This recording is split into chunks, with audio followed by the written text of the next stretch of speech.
Come on, D. Are you live? D live. There we go.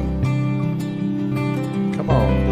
Are you live? Is T which? Is T which? Is you to be live? Oh, who's that? Fox is holy.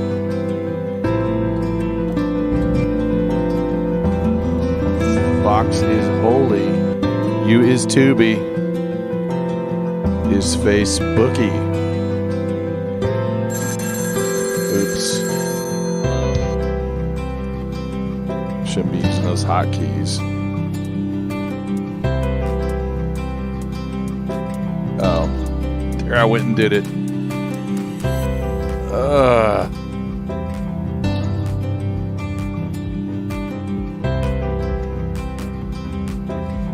Messed up the countdown. Let's see what it's really at. Should be about 90 seconds in. So I like that. I'm gonna go with that. That's the official countdown. I think I got it.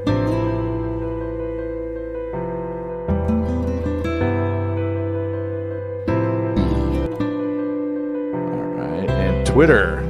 Are you Twittery? How you doing, Twitter?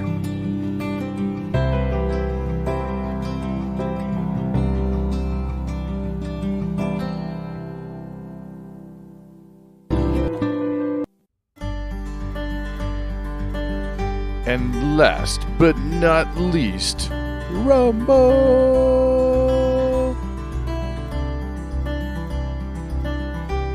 All right, Rumble be going on. I'm such a mouth breather. You can see my mouth is like hanging open whenever I'm thinking. All right.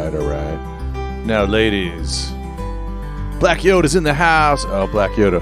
I'm going to tear through like millions of verses today.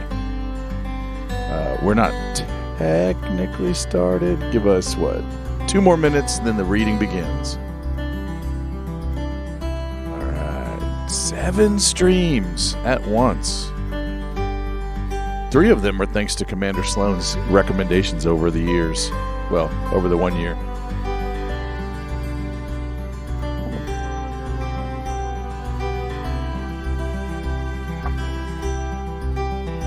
It's going to be crazy. Cray.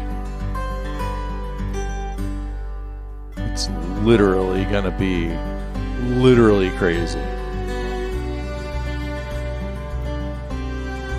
Thanks for mashing that red pill. I see you all doing it. It's a beautiful thing. It makes the red line go up. It's a wonderful thing to make the red line go up. 1 more minute. 1 more minute.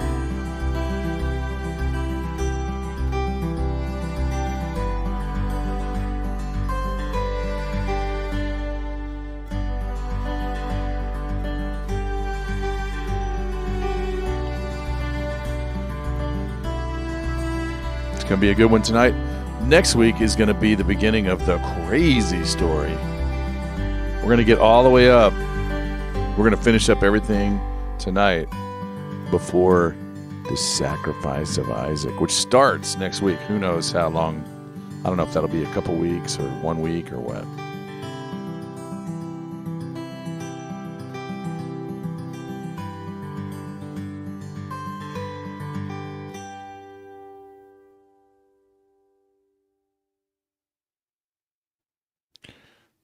All right, we're just going to go 15 seconds of silence.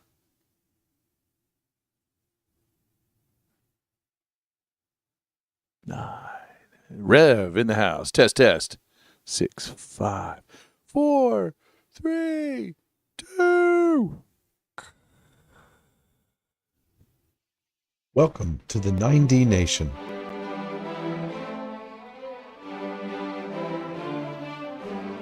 בראשית ברא אלוהים את השמיים ואת הארץ. In the beginning, God created the heavens and the earth.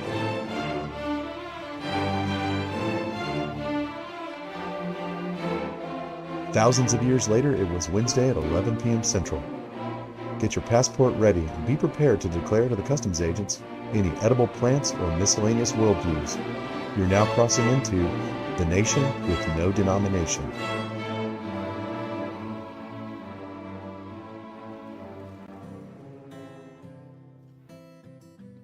Welcome to the 9dNation.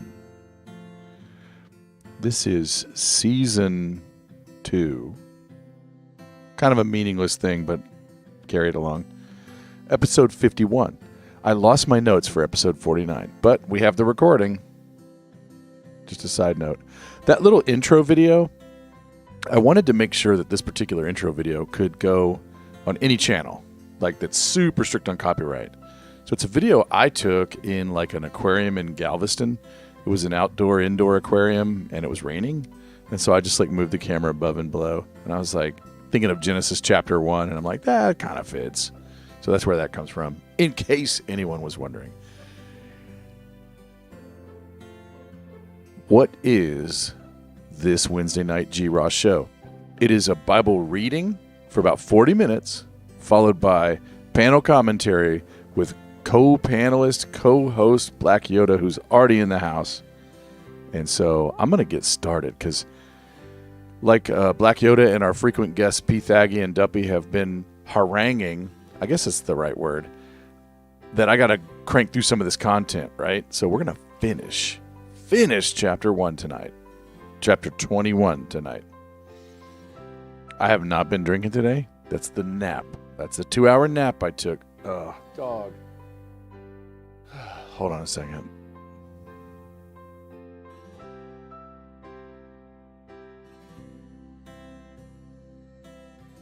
All right. I got to ask the producer to come take care of the dog. Hang on.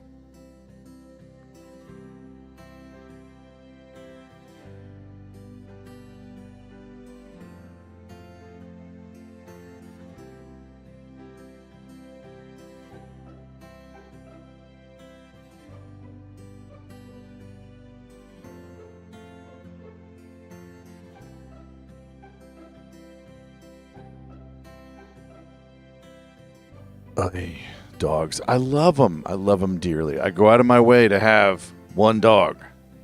I took like a 10-year break from dogs. And it was a wonderful thing. But dogs bring joy to life. They really, really do. Okay, so as I pointed out, this is a Bible reading. We've gone through chapter 1, verse 1, all the way up through chapter 21, verse 13. And sort of my summary notes that bring everything I need to remember everything so far is that we've learned there will be no more water-based resets. There was one. That's not in my notes. But see what I mean? Like I'm bringing along little reminders. There was one, and reset means there was an original. So that includes the creation. Like I'm not, you just read the whole Bible, chapter 1 up to 21 to catch what we've done here. But here's my little crib notes. No more water-based resets. No demonic half-breeds. That was the whole reason for the flood. So let me start over. No more water-based resets. No more demonic half-breeds. No murder. No blood drinking. Them's the rules. Among Japhethites and Hamites, Shemite Abraham's half-sister's son Isaac couldn't get along with the half-Egyptian Ishmael. So his half-sister said, kick out the half-Egyptian son. Elohim told Abraham to pick Isaac for heritage. And Ishmael will also have nations. All right, so that's what we learned. There's a lot in there, but you can watch the prior streams. You know what I'm saying? Like we can't do it all. Can't do it all every time. All right, so tonight we're gonna do 21 verses. So I got to get right on it because we're already 4 minutes in. You see the task laid before. Sloan TV in the house. Thank you for those promos earlier, Commander Sloan. Let me pause and pitch Sunday night. It's like a 3-team production. It's got executive producer Rev. It's got Stella Sue Sloan Productions and G. Ross International come together and bring you Armor Up every Sunday at 10 Eastern. Man, you know, the time zone maths that we have to do in life. So 10 p.m. Eastern every Sunday. Episode 4 is coming up. Is it episode 4? I think it's episode 4. All right. I got to do 21 verses. So let me change the screen. Jam right in on it. Great show tonight, Commander. By the way. Get on it, says Rev. That's right. Gonna do it. All right, so chapter 21. Oh. I need a mental clarity flag. You hear two soundtracks, don't you? All right. Genesis chapter 21. Let's get this, not to hurry through the Bible. We're not going to hurry through it. We're going to spend 35 more minutes, maybe more, as quick as I can. But let's be efficient. How's that for a word? Where's my notes? Verse 14. So that'll be right here. Okay. I'm going to keep the text small so I don't have to keep scrolling. Read along. So Abraham got up early in the morning and took bread and a skin of water and gave them to Hagar, putting them on her shoulder, and gave her the boy, and sent her away. Be gone. And she departed and wandered about in the wilderness of Beersheba. When the water in the skin was used up, she left the boy under one of the bushes. Then she went down and sat opposite him about a bow shot away, and she said, "May I not see the boy die?" She sat opposite him and raised her voice and wept. God heard the boy crying, and the angel of God called to Hagar from heaven and said to her, "What's the matter with you, Hagar? Do not fear, for God has heard the voice of the boy where he is.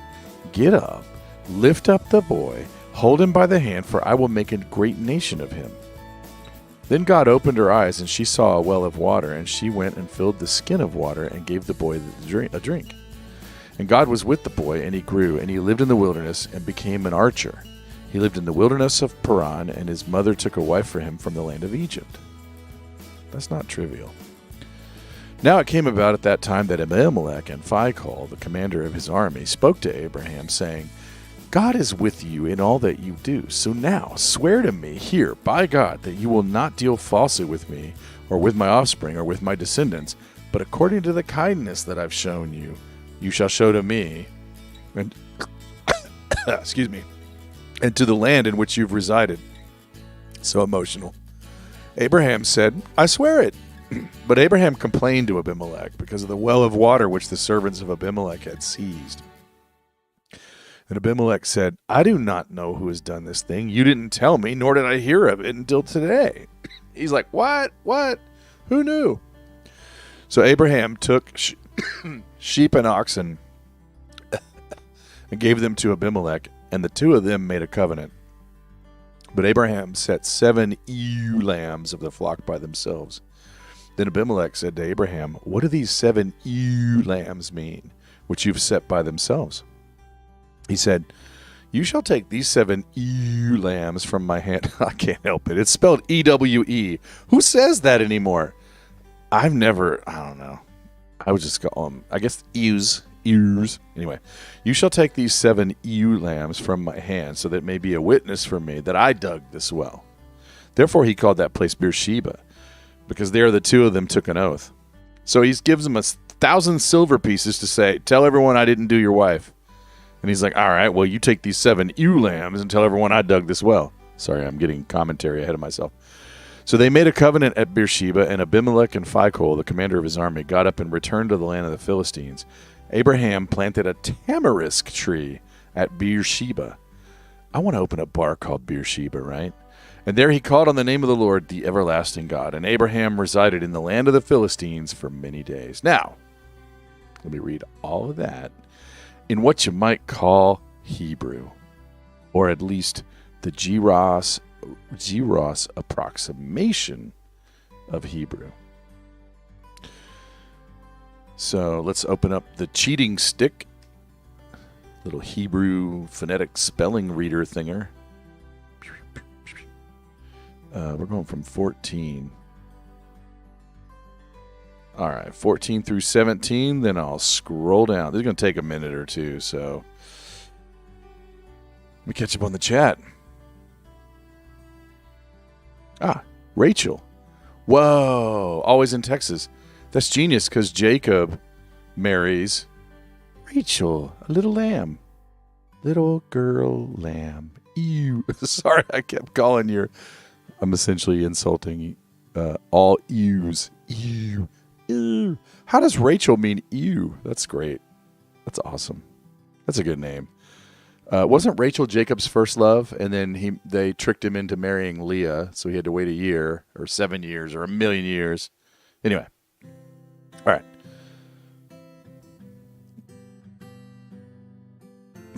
Rev says, take a sip, bro. Yeah, I was choked up. Vayaskim Abraham, Vaboker Vayikach, Lechem Vechemat, Mayim Vayeten El Hagar Sam Al Shichma, Vet Hayeled Vashelecheha, Vatelek Vateta, Bemidbar Be'er Shava. Vayichlu Hamayim Min Lechemet Vatashlech et Hayeled Tachat Achad Hatachim. Vatelech Vateshev La Mineged. Oops. Hang on. Got a glitch here on 16. Let me see.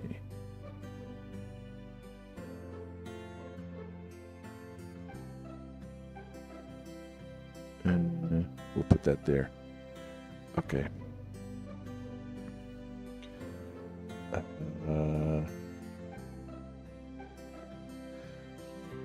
I missed part of 16. I think I'm on 17.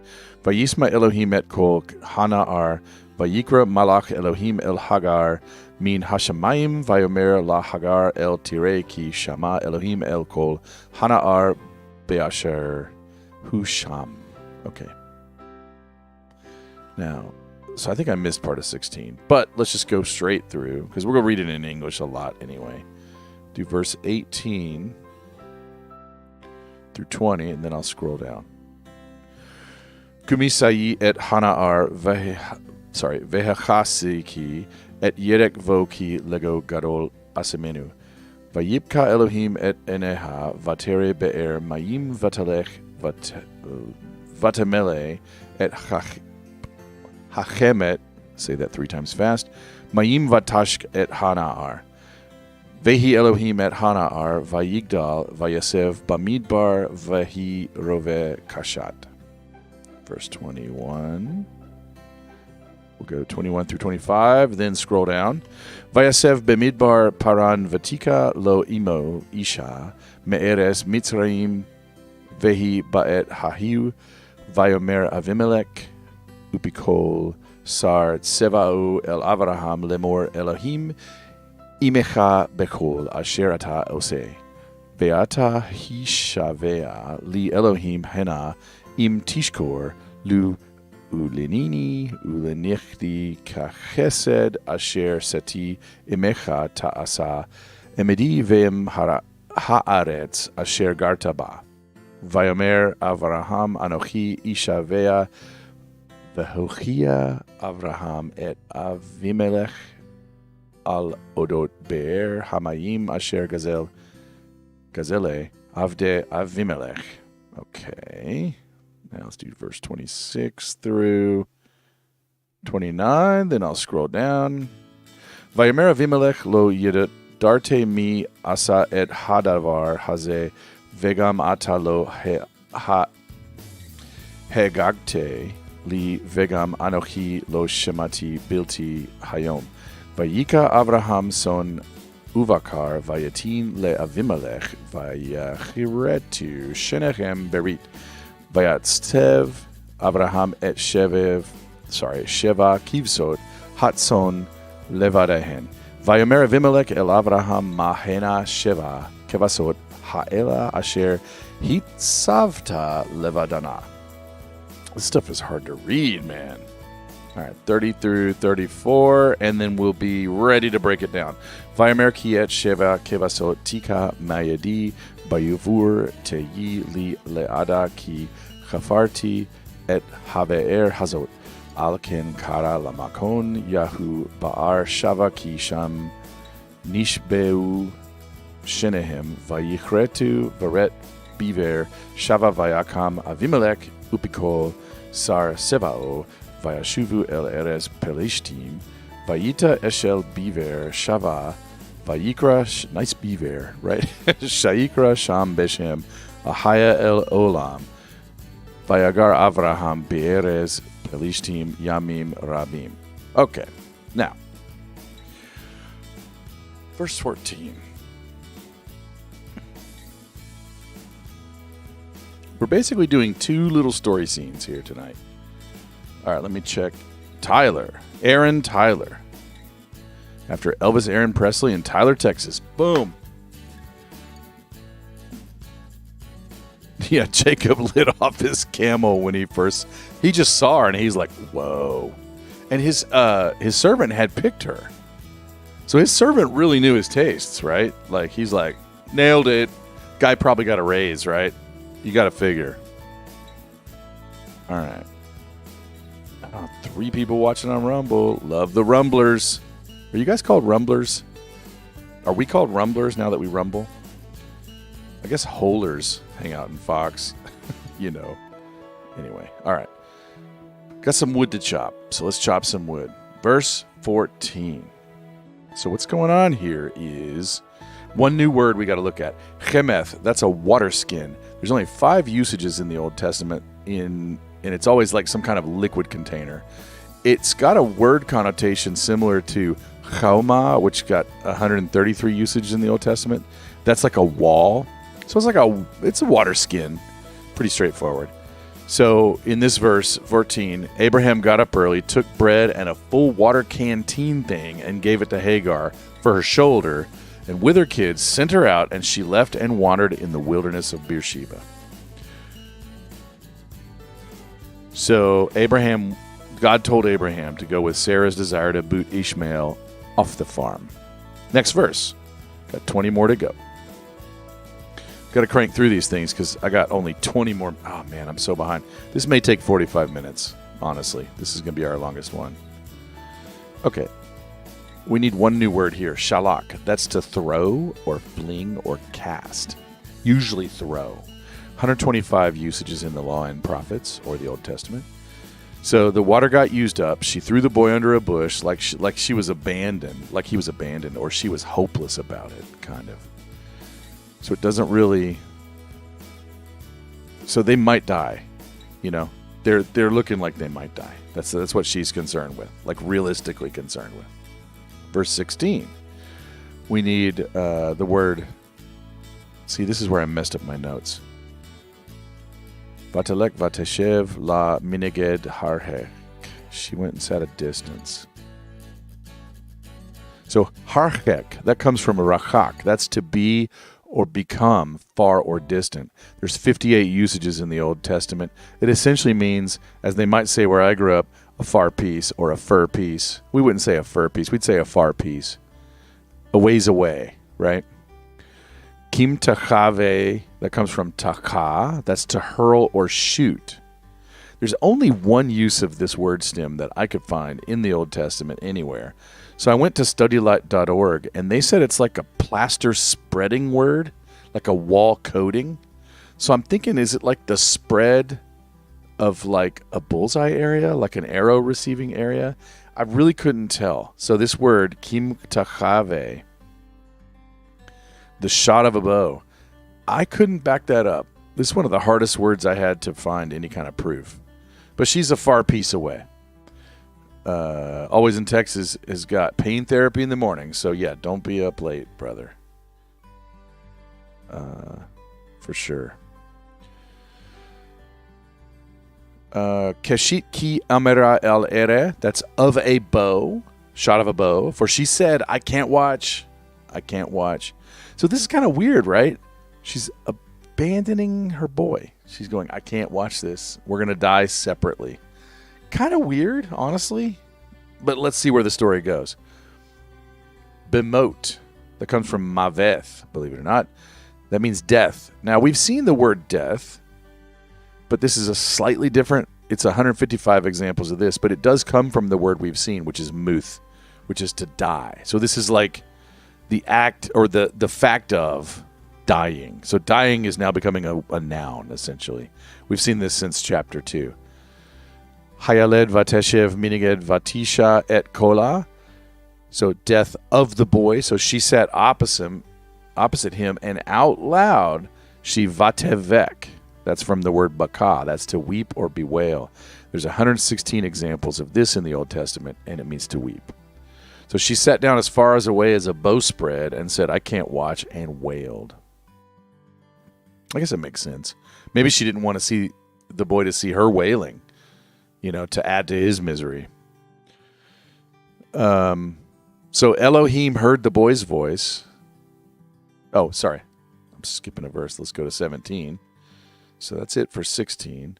We've got a cookie from Black Yoda. Looky, looky, here comes Cookie, walking down the street. Looky, looky, I call him Cookie, 'cause he's sweet.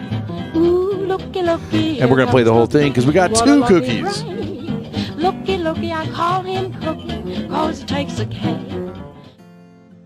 Thank you for that, Black Yoda. All right.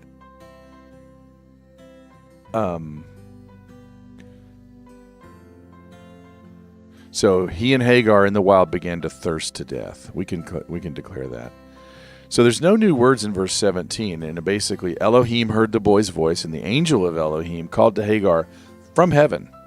So is that like from 100 miles up, or from in her head? Like, is it just the fourth dimension or the fifth dimension, and it's right there?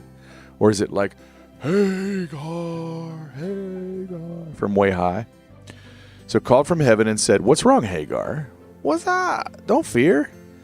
God heard the voice over there. So the angel from heaven told Hagar not to worry. Next verse. Got to crank through these so fast. Get up, get the boy, hold him with your hand. He'll make him a great nation. There's no new words here for us to have. But by the way, when I say no new words, I mean, if you've been with us for the first 50 weeks, we've seen all these words just, so I'm not deep diving into any of them. I've made a point of going into each word, at least for a few seconds, every time we've seen it for the first time.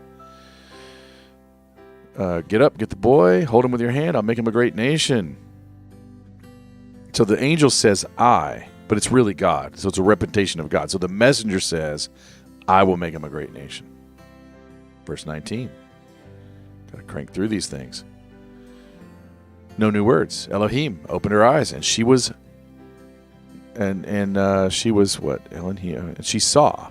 Not was. She saw. My notes are broken. She saw a water well. It was there all along. She just couldn't see it. She was so like, Urgh. She went and filled the water skin and gave the boy a drink. I guess he didn't see it either. So here's our story so far, according to me. Belushi, what's up? Belushi in the house. Belushi, I grew up with a smattering of baptism, here and there, like Christmas and Easter type level, like sometimes some vacation Bible schools. Half of the family tree was Catholic, so when we visited them, we'd sometimes go see like a Catholic church service. And then when I was like a late teen, my household kind of settled on Methodism and did a push into that. And I don't know, I've just always kind of been like a seeker, if that makes sense. And it wasn't until I was 36 that I kind of stumbled into setting my own sort of approach down. And that's when it happened. So that's when I became what's essentially turned into, like hardcore Bible thumping evangelist, if you could tell. Anyway, thanks for asking. Green Dragon 64 in the house. So basically Americanism, that was kind of my religion, kind of middle of the road Americanism, therapeutic, moral therapeutic deism, essentially. But I do feel like my parents both, at the end of the day, they preached and taught. None of us live it perfectly, so I can easily say where, it's called Mass, right? Yeah. I don't know if I saw exactly Mass. I guess I did. There would be I'm 55, so I barely remember but I remember, ornate churches with lots of. And then, so Belushi has grown up Catholic and studied all religions. Yeah, it's fun to look at, what is religion? Like, it's close to metaphysics, if not, I don't know which kind of, you can play name games, nomenclature, and figure out. It's basically the deep stuff, right? Like when you're thinking at 3 a.m. about what's it all mean? What does it mean? Like the guy in Christmas, Nightmare Before Christmas, the skeleton guy. He's like, doing the experiments with the Christmas ornaments, burning them in the lab. He's like, but what does it mean? No more water-based resets, no demonic half-breeds, no murder, no blood drinking. Among the Japhethites and Hamites, Shemite Abraham's half-sister wife kicked out the Egyptian handmaid and Ishmael, the son with Abraham, because he didn't get along with Sarah's son, Isaac. They would have died of thirst, but Elohim intervened, reminding all that Ishmael will also be a great nation. That's our story so far. I just kind of jumped right back into it. Studying all religions at an early age is a common thread with most of us. Green Dragon 64 grew up Mormon. All right, verse 20. Man, Black Yoda, I'm going to try. I think I can be done within 20 minutes. That's my goal. I don't even know how many more verses, but you guys are always on me to get more content out, so cram through this. Verse 20 has one word we've not seen before in the prior weeks of this. Gashshath. That's a bowman, like an archer. There's only one example in the Old Testament, but Gesheth is a bow, and there's 76 examples, and we've already studied that word. So I was pretty cool with just trusting the historians and saying, fine, this is an archer. So Elohim was with the boy, and he grew and dwelt in the wild and became a great archer. In this section, Ishmael is really like a great character. It's actually been the whole time. He's like really held up high. So, there's people that really hold Ishmael up high. And I say this book is backing that up. Verse 21. Oh, let me quickly summarize. This is my summary of the story so far. I've shrunk it down a little. No more water-based resets, no demonic half-breeds, no murder, no blood drinking. Among Japhethites and Hamites, Shemite Abraham sired a wild archer half-Egyptian Ishmael, who Elohim helped raise, and with his half-sister he married, sired Isaac, meaning Abraham. Okay, verse 21. There's no new words here. We already read it in English earlier, and we read it in Hebrew, supposedly, if I didn't butcher it too bad. So he dwelt in the wilds of Paran, and his mom got him an Egyptian wife from Egypt. So now, and I never realized this before, the line of Ishmael is 3/4 Egyptian. And, Noachic, right? So there may be some, Egypt is Mitzrayim, which is a son of Ham. So 3/4 Hamite, 3/4 Mitzrayimite, but also 1/4 Shemite, which is all Noachite, if that's the right way to pronounce it, right? So, anyway. At this point in my study of this text, I stopped and I was like, people sometimes spend time in the wilderness. So I went and got some crib notes from a couple sources, and I just wanted to tell you, here's some example of some people that spent time in the wilderness. Apparently Job, I had forgotten that. All of Israel for 40 years, right? Elijah, Jesus, and Paul are some prominent examples of people that spend time in the wilderness. So from gotquestions.org, here was a good quote. The wilderness is an unpleasant place, fleshly speaking. We naturally want prosperity, health, and easy going. But the same God who created the garden also created the wilderness. There will be times of trial and pressure. Our faith will be tested.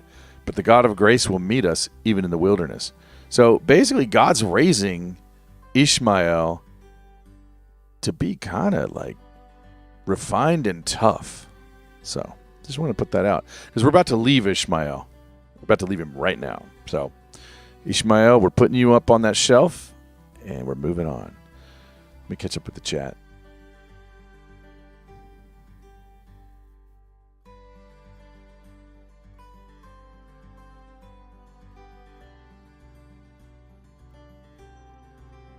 Oh, nice. Belushi's mom took us to everything, looking for answers. That's awesome. I like that. I mean, you know, at the age of 36, one answer was provided to me. That was the Holy Trinity, essentially, to super summarize it. But since then, it's still a lot of questions, right? So I've got that one answer, but, you know, it's still a lifetime of study, searching. Belushi, I've seen some of your shows where you give some really good summaries of the roads, kind of what you picked up along the way, how you apply it, but you do it in such a high level, so you kind of let people just pull what they can from what you're saying. I've caught you a couple times on the shows where you'll kind of throw that stuff out there, and I dig it big time. I really appreciate it. Hopefully, I think I'm learning from it. You know, when you drop those little like examples and. All right, so verse 22. Okay. There's no new words here, believe it or not. We've seen all those words in prior weeks or in verses leading up to this. Round about then, Abimelech and his army commander Phicol told Abraham, Elohim is with you in all that you do. In other words, we recognize. So here comes King of Gerar up to Abraham in Beersheba, and he's bringing his army commander. So this is like, Xi Jinping bringing his Chinese army commander, and he's like, behold, we recognize. So they're coming with respect. They're coming with respect at Abraham. So Abraham sired full-blood Isaac, an Egyptian mutt Ishmael, the wild Elohim-touched archer of Paran. Abimelech recognized. Did I just pop the mic? Avimelech. Let's go to verse 23. Man, this is going to run a little bit late. Okay, I'm going to try to get this done. We need to look at the word ve'ata. That means accordingly. Oh, we already knew that. Hishavea, that comes from Shaba. That means to swear. There's 187 examples in the Old Testament. It's basically like pinky promise. Come on, man, swear. So it's I don't know what my notes are there. It's basically swear. Swear it, man, swear it. And then he says, Li Elohim Hanaim. Swear by Elohim that what? That Tishkaur. That comes from Shagar. That's to double deal falsely. There's 6 examples in the Old Testament. And StudyLight.org says it's an intentional false deal, not like a slip-up. Sheker, similar word in another form, is 130 times used in the Law and Prophets. And it always means a falsehood, a lie, or a deceit. So these 6 usages, not a lot to go on, but it seems to fit every time in context. So what is after here, it seems to be like, promise me, according to your high morals, that you aren't a sneaky sneak. And I thought about that this weekend, and I'm like, that's not going to help. He's basically saying, okay, you seem moral. Are you sure? I mean, it's not a very good sales pitch. And then he says, Li, that means with me. And then he says, Ulanini, that comes from nin, or offspring, or posterity. There's only 3 examples of that word in the Old Testament. It comes from noon, though, which is only one other use. So I went to StudyLight.org again, and it shows like a continuing spreading, so like a seed of seed. So I can buy that, like progeny. So Abraham's busy siring 2 great sets of nations and tribes, and Abimelech is probably catching on that this could happen. I know he's only got 2 kids, But he's like, if this guy in his late age suddenly had 2 kids and look at the stock they came from, who is this man from Haran, you know? Then he says, Ule Nechdi, that comes from Neked, that's progeny or posterity as well. There's only 3 examples, and studylot.org, which is kind of my crutch, did nothing for me. So Job is where it's used, and it's right by the word offspring. And in Isaiah, it's used, and it's right by the word offspring. So in context, I don't think it really adds much, but I'm not going to say it disagrees. So it's your progeny offspring. Now, kachesed asher seti imecha teasa imade ve'em haaretz asher gartaba. That's, but by loving kindness I did for you, you will do for me and this land that you sojourned in. Right? So he's like, you know, honestly, Abraham's kind of infiltrating. Openly, not sneakily, but he's kind of moving in, right? And he's like, so have you ever lifted somebody up to greatness and then they do great things and they go way beyond? Do you ever get that feeling like, I mean, I'm going to admit it. Like, I've sometimes, like, I helped him, I helped her, and I'm happy to see where they're at, but I'm like, I don't know, my heart kind of goes with, and then that human element can creep in. It's like, Abimelech is like, you're going to be the cat's meow around here, I can tell, and my guys warned you about the capture of Lot, so we've kind of helped you. Can you kind of remember us? He's saying, remember me when, man. Just remember me when. So he's like sitting there thinking, have I shafted my grandkids? Because you remember he gave a deed to a land. He just gave it. He had that nightmare from God who said, you better not do Sarah. And he woke up and he's like, here, have a land deed. Pick your spot. And you can have water rights too. You're about to see that. And he's like, now he's thinking, are my grandkids going to hate me? But he did the right thing, I think. You know, God visited him in his dream.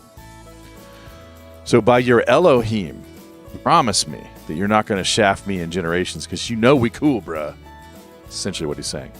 So Abimelech recognized and sought further treaty. All right. Now on to verse 24. This stuff is thick. I had a lot of notes. Sorry I'm taking so long. Yoda, let me crank it out, man. I think I can get through this. Is that cool? Let me catch up with chat here. Spend your life in the country and you realize how God provides for us just as he does the animals. Amen, the Texan.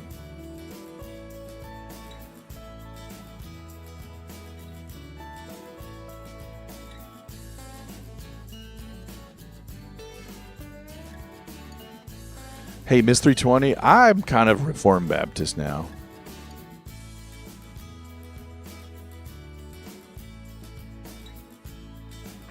All right. Verse 24. Man, this is the longest one ever. Abraham agreed and did. So he sought further treaty, to which Abraham agreed. Verse 25. There's one new word here, gazal. That's to tear away or seize or rob. There's 31 examples in the Old Testament, usually a straight-up robbery. So Abraham lodged a formal complaint to Abimelech as his servants had taken a water well. So Abraham agreed and began using the local legal defense system. So Act 1. Okay, but here's my first lawsuit. You know, it's like, I mean, it is what it is, right? I'm not trying to be anti-Abrahamic. But he moves in, he gets his citizenship, and he starts a lawsuit. I'm just saying. Come on. You guys are going to kill me, aren't you? You're going to kill me. I love Abraham. I really do. So Abraham's like, oh, you came here to use a pen, not a sword. Watch this. Wah, wah, wah, wah. And here comes the legal pen, the paper sword. The ink sword, and he's like, I got you here too. You know, the guy comes to try to like, let's paper this a little bit because you're a pretty good warlord. I've seen your stuff. Let's do this on paper. And he's like, oh, on paper, yes. And then, bam, he's already just owning it. Verse 26, no new words. Abimelech said, I don't know who did that, and you never said anything before, and I never heard of it until today. So this means Abraham began using the local defense system, starting with an old silent grievance that he never bothered to mention before. He just was waiting. That's pretty good gamesmanship. He's like, he'll eventually come to me. I'll have this ready. So did Abimelech sense a buildup but didn't know the details? Like, was there already strife amongst the men, the two camps? And he's like, let me just go check it out. And he's like, all right, Abraham, let's treaty this up. And then he finds out. Like, that's actually good moves. Everyone's behaving honorably here. Now, remember, Moses wrote this, according to me. That's what I think. And it is divinely inspired. So when I'm digging in here, I'm not trying to make Abraham look bad. I'm just trying to really chew into what we're being told. This is, to the victors write the history, right? God said, Moses said, this is how it went down. They reveal nuances of Abraham and Abimelech's character. They're like, they're tough negotiators. Verse 27. No new words here that we haven't seen before. So Abraham snagged sheep and oxen and gave them to Abimelech. They made a covenant. This is a kickback. Abimelech just gave Abraham a boatload of livestock. So now here's a little bit coming back. It's not as much. So it's like, okay, you moved in. You kind of tricked me with your wife thing. I got scared. I had a nightmare with God. Here's a boatload of livestock. Let's make this good. And then Abraham's like, all right, here's your 10% kickback. And by the way, give me this water well, which I dug. It was chapter 20, verse 14, in case you were trying to remember, when the sheep and livestock came. Now, let me ask this. Is this just like politics of today? They're just taking the wealth of the land and they're apportioning it out back and forth, and they're just telling a story to the public? Again, God-inspired, written by Moses, according to me. Like, I buy into that. But it has that feel, doesn't it? So Abimelech recognized and sought to integrate Abraham in on paper in peace, and they arranged payments of livestock back and forth and got the water utilities all planned out, right? So they got the land deeds and the water deeds all planned out. Verse 28. We're covering a lot today. There's one new word here, kibsa or kabsa. That's an ewe lamb. 8 examples of the Old Testament. Comes from kebez, which is also a lamb, has 107 usages. So Abraham set 7 ewes aside. And then in the next verse, Abimelech is like, what you doing? And then Abraham's like, going to verse 30. We got to look at Edah. We're almost done, Black Yoda. Edah, testimony. There's 26 examples in the Old Testament. The pictogram is an eye and a door. So it's like to see the door. So you're basically going into a meeting tent. So you remember, you're Bedouin. This is like your town hall. So you're going in to give testimony. So chafar, that's to dig, search for. You could make a bad English pun. How far? Chafar. How far? Anyway, 22 examples in the Old Testament. And it pretty much means dig with a purpose. Like you're trying to find something like treasure or water or something like that. So Abraham's like, these 7 are payola, so you will always tell everyone I dug this well. I'm not saying he didn't dig the well. I'm just saying this makes it official. So Abimelech recognized and integrated Abraham with land and water deeds without any fighting and with some monetary accounting back and forth. Pretty advanced, right? These aren't just ancient hillbillies. Well, hillbillies are advanced. I shouldn't say that. Due to that, he named it Beersheba because they both swore an oath there. No new words that we got to look at there. So Abraham negotiated Abraham's land and water deeds peacefully at Beersheba. Verse 32. Again, no new words, so we can jam through this real fast. In this manner, they made a covenant at Beersheba. Abimelech and Phicol, the army commander, went back to Philistine. So Philistine, Abimelech, and Abraham negotiated. A couple more verses here. I think just one, maybe. Yeah, last verse. We need the word eshel. That's a tamarisk tree. There's only 3 usages in the Old Testament. The other 2 are in 1 Samuel, 1 Samuel, where they buried Saul's bones. Now, he's a bad king, the first king of Israel. It's a nice tree. It's like an evergreen, apparently really good to plant in the desert. So Abraham put an evergreen tree there and called to Ahiah, God Eternal. And last verse, no new words. Abraham stayed in Philistine a while. So let me read you our story so far, then we'll get our panel started.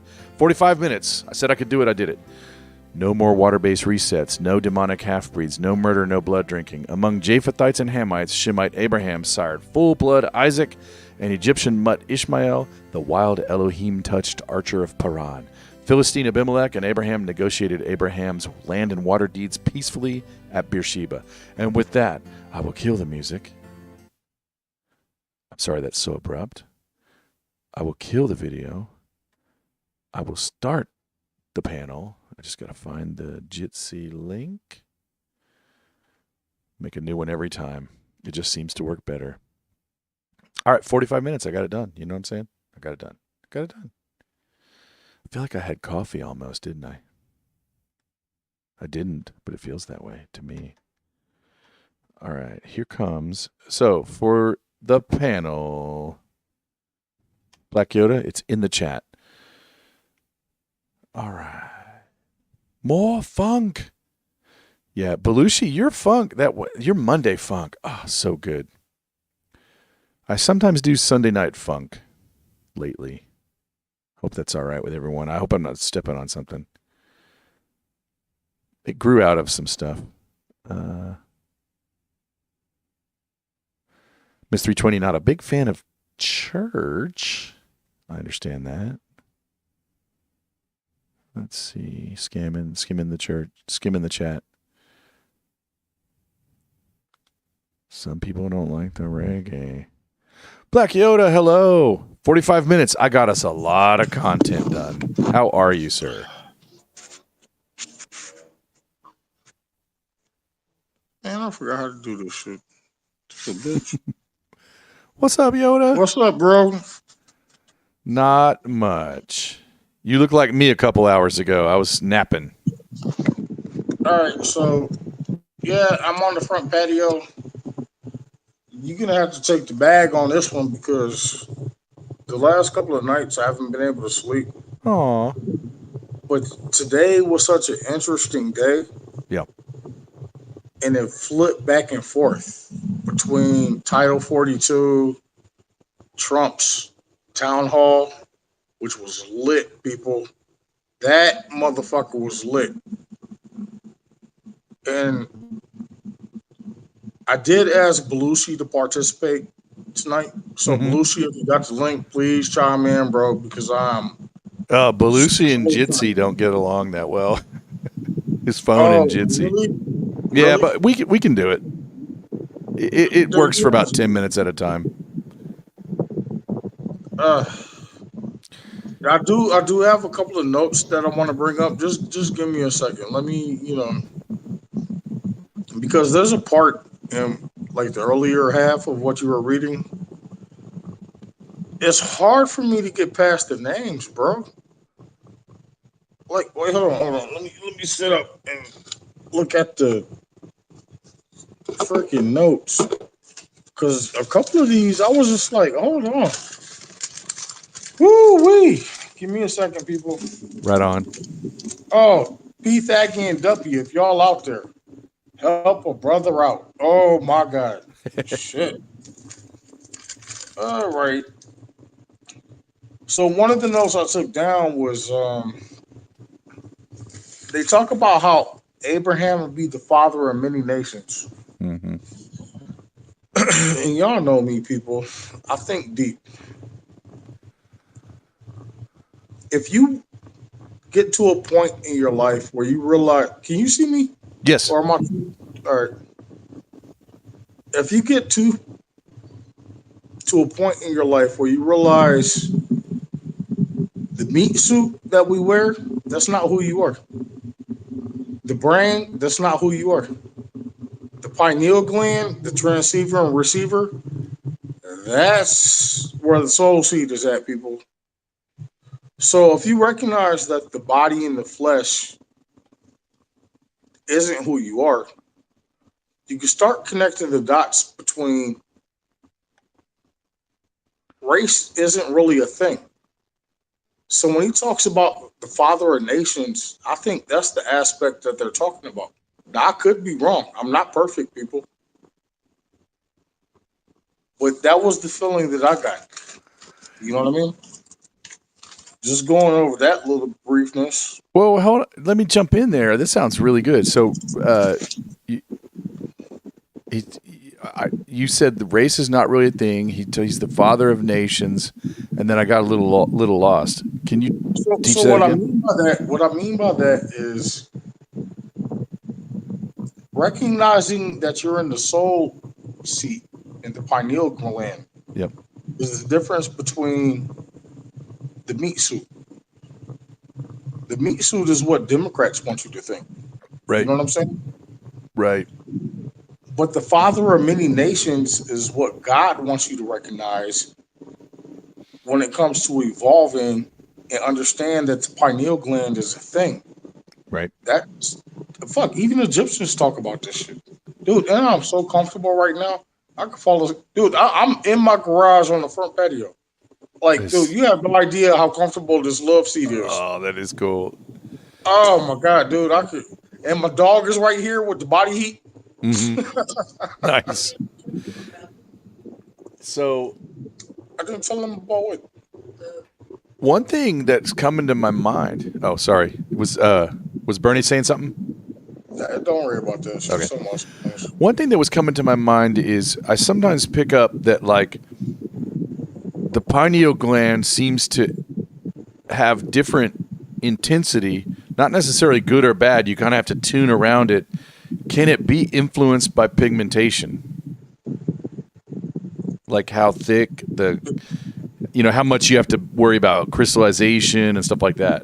Well, you used the wrong word. Oh, okay. Melatonin. Oh, okay. Is a neuron or not neuron? That's not even a word. Melatonin is neuro. Right. Like melatonin connects black people to the brain in a different kind of way. Like that's actually a thing. Right. Like, oh, please tell me this is Belushi. Is Belushi? What's up? Did it work? It did. Oh, my brother from another mother. I'm so glad to see you, bro. What's up, man? My ass is whoop tired, but I don't want to throw in the towel. I can't. This is my Wednesday night. I have to say, I've never had a weekly show that I called into lateral on the couch and went, I'm just not having it, bro. Dude, but I'm just gonna call dude, the I'm couch like 5% like a fucking bum. I think someone needs to be dropping grapes into Yoda's mouth. Oh my god! Wait, hold on. Just give me like 5 minutes, people. I'm trying to recharge the batteries. Y'all know me. Keep it 100. Keep it, raise the energy. I'm trying to raise the energy in this motherfucker shit. Bro, I don't know how you raise the energy from your back. Okay, so I want to comment on something Yoda just said, actually, because I found it interesting and it got me thinking. Yeah. And I often think about sort of the choice that was laid out to Jesus' disciples when he said, do not stay and build and spread the scripture and build this in my name. Do not go out and fornicate with foreign nations. And what did the Israelites do? They disobeyed God. They went out and they sort of spread the seed across the land, across nations, right? Mm-hmm. The 7 kingdoms.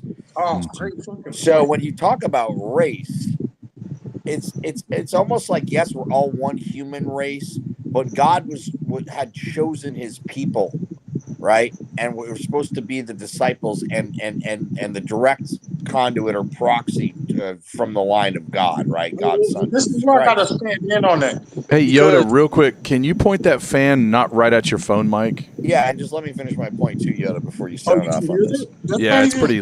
It's like So smacking it. I'll turn it off. I'll so turn the it off. idea that interpreting that passage that way, that there isn't a differentiate. It's not that to me, it's not about color. It's about bloodline. Mm-hmm. So I do think that different tribes were So formed in if different you ways in recognize the bloodline, early ages of man. Mm-hmm. how would you consider pineal gland line? Okay, so here's the other part. Yoda. It does tie to the stars, right? And so, like, if you study other religions like Hinduism or Buddhism, like in Hinduism, like they believe that each planet represents a god, and you get into the whole story of Shiva and all that stuff and how it went down. There's a lot of similarities to the Bible and the fact that. Hold on a second, Yoda.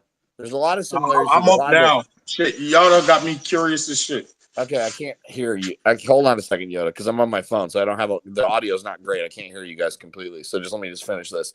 When it comes to the pineal gland, as somebody who's astral projected and blasted off DMT many times, it's a catalyst and a cheat way to go.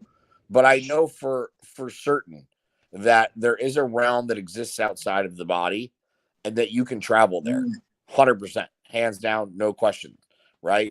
And that calcifying the things that they're trying to do with the fluoride in the water and everything else, all those things, right? That block us and calcify our pineal gland, so we can't have that direct connection to the spirit, to the light, to the other realm. Right. We're ultimately trying to get to that realm, and the ultimate blocking of that realm is set and henceforth through a lot of stringent rules in religion that sort of put you in a box. Because it's always talking about being the good Christian. It's always talking about paying your part, whatever. I'm tired of shit, but part-time and doing all that stuff, right? You're supposed to do all these things in the community. You're supposed to do this. You're supposed to do that. You're supposed to adhere to all these rules. Now, if you adhere to all these rules and you pay the church 10% of your earnings or whatever a year, that's supposed to be the path to heaven. And that's the kind of the way religion went throughout most of the 19th and 20th century and way before. But if you're talking about in terms of modern times. And so if you fast forward to what's happening now, people are starting to realize and ascending consciously to that higher frequency, that higher realm. Because you can feel it. You're still blocked from it. But listen, what I was bringing up earlier. Yoda, hold on. Aside, because there are different stars, different planets, and different galaxies that all of humanoids have come from, I think there are different races of humanoids.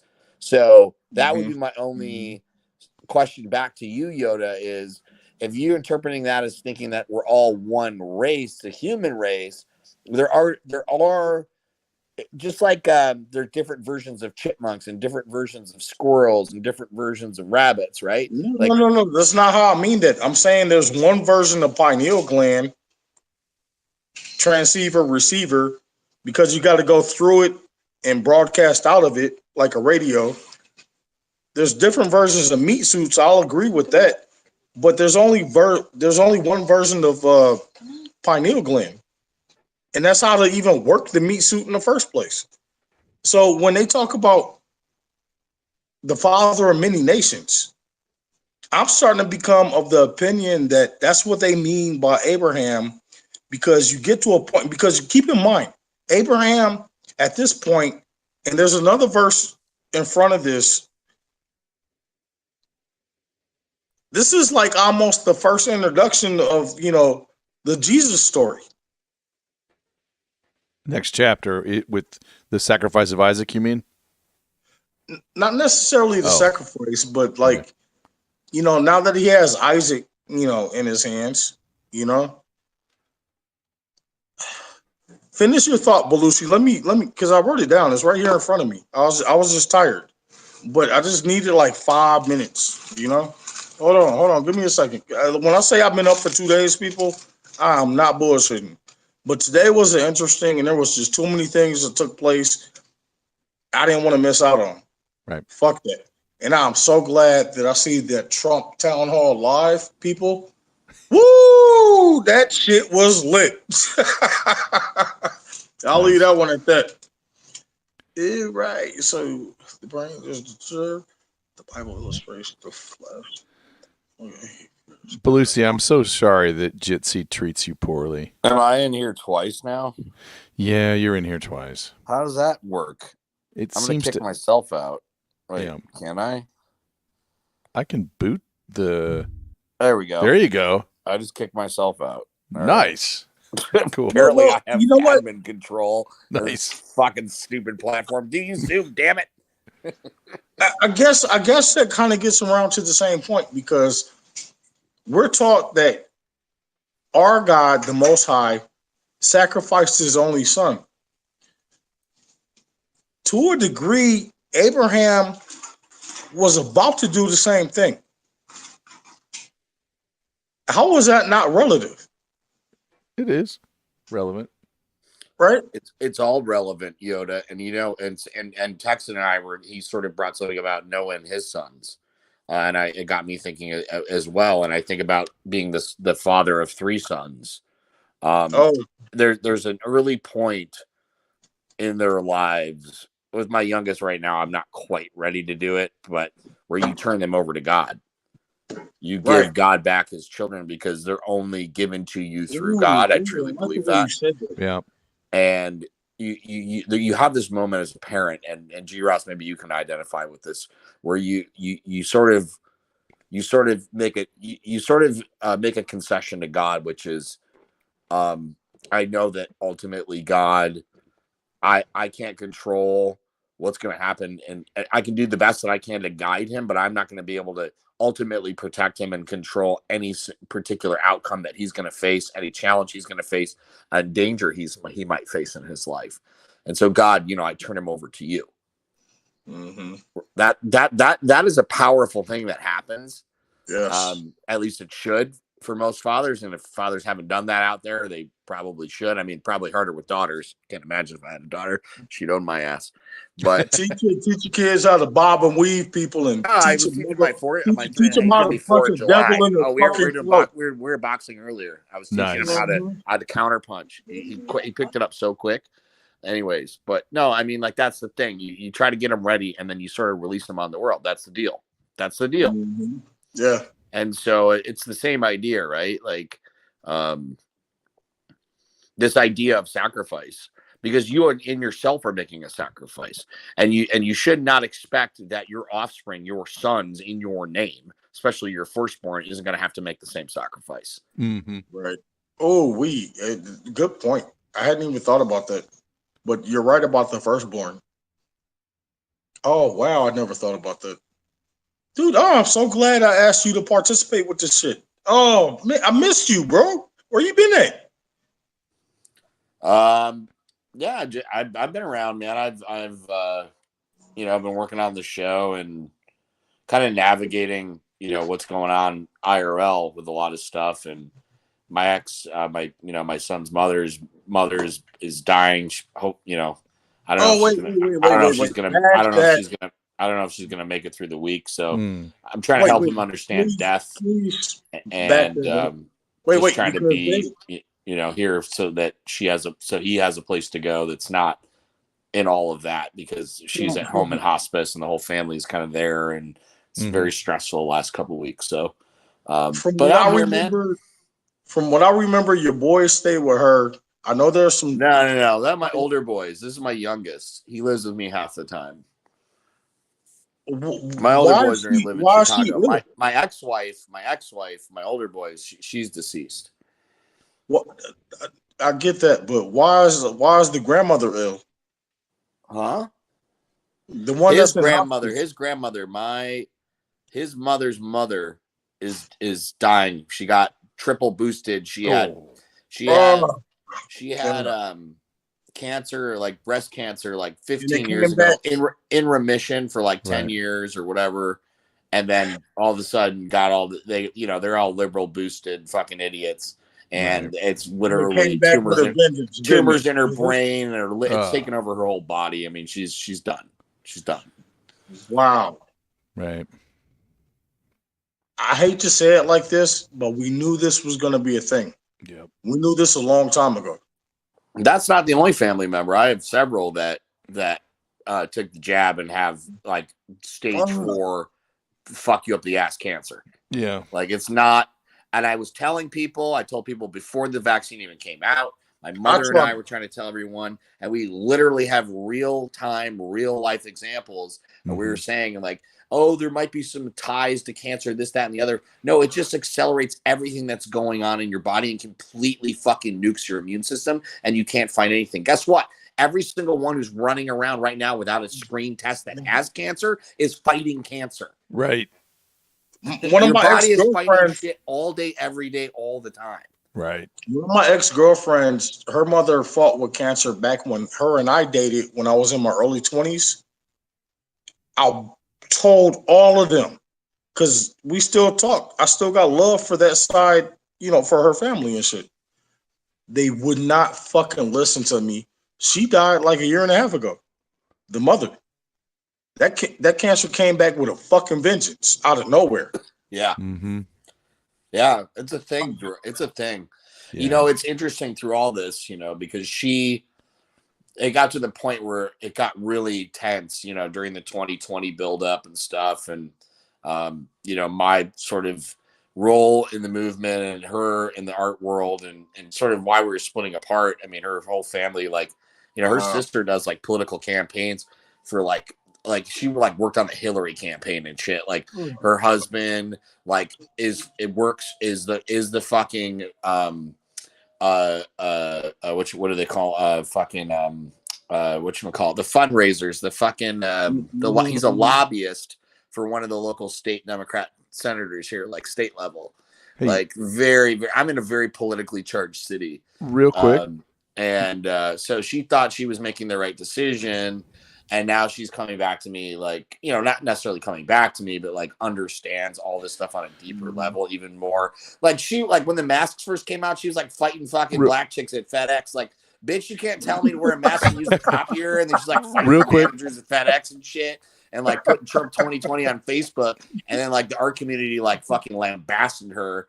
And like her family was like, you can't be doing that. And like this, that, and the other. Like it got crazy, bro. Real quick. And that's not the only reason. Like there's always like a bunch of reasons, right? But ultimately, like this third wave of new age feminism has just completely ruined women's minds. Yeah. Thinking that they can go have some sort of independence and do this rah shit on their own. Like, oh, you just have a kid and don't build a family kind of thing. After a 5-year relationship with somebody, it's like, so she now, this thing with her mother, it's like, it's very interesting to see her sort of come back around and realize what she's up against and what we're up against. But it's good because like we're really starting to get serious and in terms of like, because we were going to homeschool him, like we had a whole plan for everything and she completely fucked everything up. But real quick, at least coming back for me, I'm still here. Coming back around to that and being able to co-parent with that stuff to me is the ultimate goal. And to ultimately leave the state and go to Wisconsin. Real quick. Let G. Ross have a second because just real quick, I want him to pull up on Facebook for me. Well, sorry, I can't hear you guys very well. That's why I might be talking over you. No, and that's good, Belushi. But real quick, Wednesday nights I start the show with all the channels open. If we want, I hope this isn't a too horrible surprise to you. If we want, I can turn off Facebook and YouTube. I've got. You might want to because I'm going to go ahead and crank them off. Just because we seem to be wanting to go places where we might want a little more relax, freedom. Actually, before you close off Facebook, go on my Facebook and keep in mind, you remember the Zeev Inferner, but then I put the Black Hilda in front of it. I have a post on there, and it talks about 100 women. Well, before you tell me that, Belushi, I hope that wasn't too much of a shock because I don't always. I think I mentioned at the top of the show. I didn't realize we were on Big Brother.